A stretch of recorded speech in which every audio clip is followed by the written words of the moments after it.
Hearing the voice of a certain playful spirit, the group turned around and found Sayuri seated nearby, swaying her legs back and forth as she looked at the crowd. "I cannot tell whether you are joking or not, but I'm afraid I cannot allow you to keep them. They are honorary citizens of this village and therefore under my protection." How fascinating to think that the huffy, uptight Miyutan would defend those troublemakers. You do realize you're talking to the guardian deity of your village, do you not? Don't forget about me. I'm not going to just sit by and let you do as you please. The girls of this village have grown into quite the brave little ladies. You must be proud, Hayakun. A soft cough came from behind a group of people as the village elder revealed himself, a smile on his lips. It seems like they handled the matter just fine, Sayuri-sama. Maki-tan, you need to pull off the lid of the jar to release them.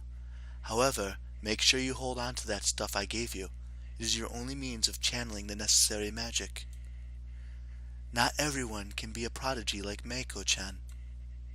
The older fox spirit nodded. With the help of Narumi, they began to free the captured slime girls.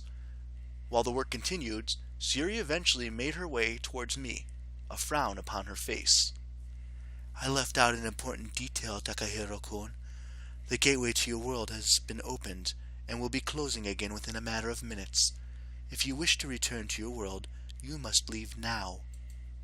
But there is no time for farewells, Takahiro.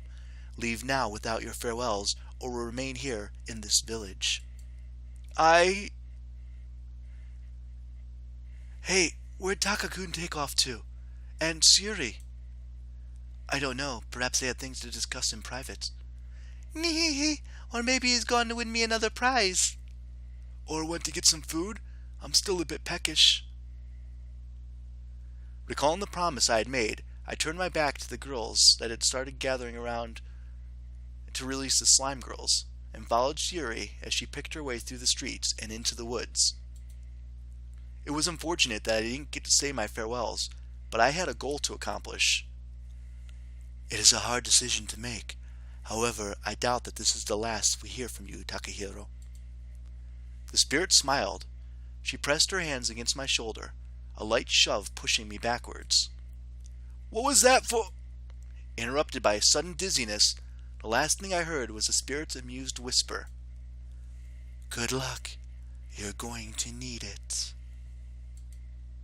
Before I had the chance to reply, I felt my body getting heavy, my vision blurred, and soon I was consumed entirely by darkness. 2 months later.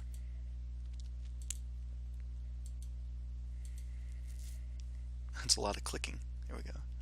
With a sigh, I wandered along the familiar path leading to the shrine I subconsciously come to call the Sayuri Shrine. 2 months had passed since the fated judo tournament. It had turned out to be an amazing experience. Thanks to Narumi and Miyu's training, I had been able to make my way to the finals and ended up becoming the champion. But not everything went as planned. Even though I was kind of embarrassed by it all, I declined the proposal for me to start playing on an international level. When I announced that the reason I declined was because of a girl, it quickly made headlines all over the country.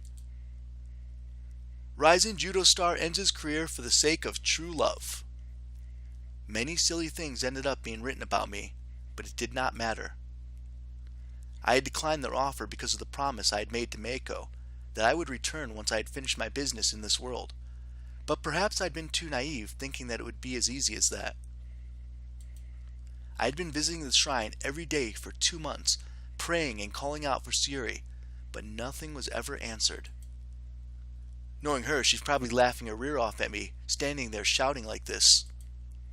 I smiled a bit as I looked around the area, recalling how familiar it looked to the place that I had visited with the fox spirits. Speaking of which, although nothing reminded me of the village, it turned out that there may have been a connection between it and the city of my world. Many generations ago, when the city was still a small town, a group of malicious fiends attacked the village, but were later driven out. Sometime afterwards, they called this Tsukino Toshi, a city named after a certain Tsunade. It couldn't be a mere coincidence, could it?